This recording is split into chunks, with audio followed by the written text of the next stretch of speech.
D'abord, il faut comprendre qu'il est originaire de Lorraine.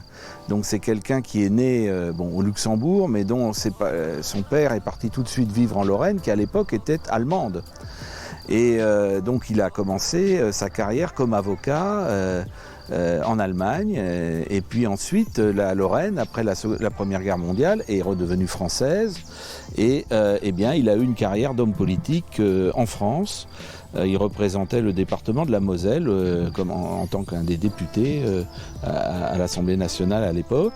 Et c'est quelqu'un qui était très intègre, qui était assez respecté, qui était avec de fortes convictions catholiques. Il représentait beaucoup le mouvement catholique.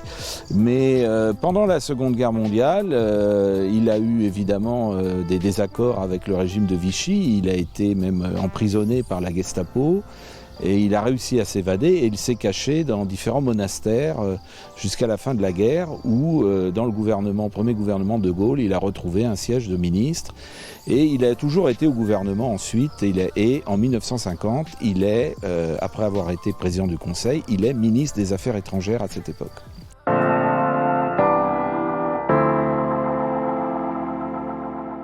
Et la déclaration, en fait, exprime un projet que Robert Schuman recherchait déjà, un projet pour l'Europe, notamment pour la question de l'Allemagne, puisque en 1950, la toute jeune République fédérale d'Allemagne de l'Ouest, qui a 1 an, pose encore question au niveau international. En particulier, les Américains voudraient qu'elle soit ancrée vraiment du côté, je dirais, occidental. Et Robert Schuman, à cette époque, rencontre Jean Monnet, qui est commissaire au plan, et qui, lui, a depuis longtemps ce projet qui consiste à mettre en commun le charbon et l'acier franco-allemand, un projet très très ambitieux. Et donc la déclaration Schuman, finalement, c'est la déclaration qui lance ce projet. Alors qui donnera ensuite la communauté européenne du charbon et de l'acier 1 an plus tard. Donc 1 an après la déclaration Schuman, le traité de Paris qui instaure la première communauté européenne du charbon et de l'acier est lancé. Dans ce texte, on retrouve des principes qui conduisent encore aujourd'hui l'Union européenne.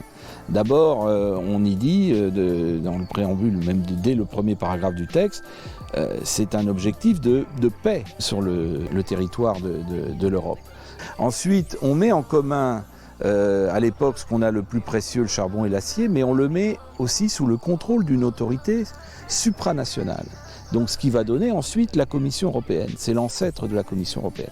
Donc dans ce texte est fondateur aussi parce qu'on y parle d'un mot fondamental qui aujourd'hui revient beaucoup sur toutes les lèvres, c'est la solidarité. Puisque Schuman nous dit, eh bien ce projet entre les pays membres va créer une solidarité de fait entre les pays. Et ça c'est très important. Voilà. Et donc on revient aujourd'hui, 70 ans plus tard, vraiment aux fondamentaux.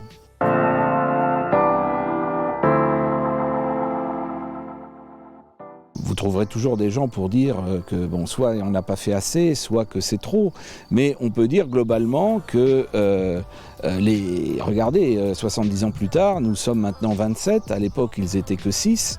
Et il y a encore des gens qui frappent à la porte. Donc ce projet reste attractif, même si certains souhaitent s'en aller. Écoutez, ça arrive. C'est ce principe peut-être aujourd'hui, on a fait beaucoup de choses en commun, c'est ce principe peut-être de la solidarité qui aujourd'hui est à relancer. Et on l'a vu, le mot a été employé par Madame von der Leyen, la solidarité. Et je crois que c'est justement aujourd'hui, 70 ans plus tard, quand on fait une analyse de ce texte, est-ce que cette solidarité de fait réellement existe ? Alors on l'a vu, elle existe dans certains domaines, mais aujourd'hui on peut s'interroger quand on voit certains pays de manière unilatérale fermer leurs frontières, puis les rouvrir, faire un peu ce qu'ils veulent. Quand on recherche des solutions financières communes à la crise du Covid, là il y a une solidarité entre les plus riches et les moins riches qui doit s'exercer.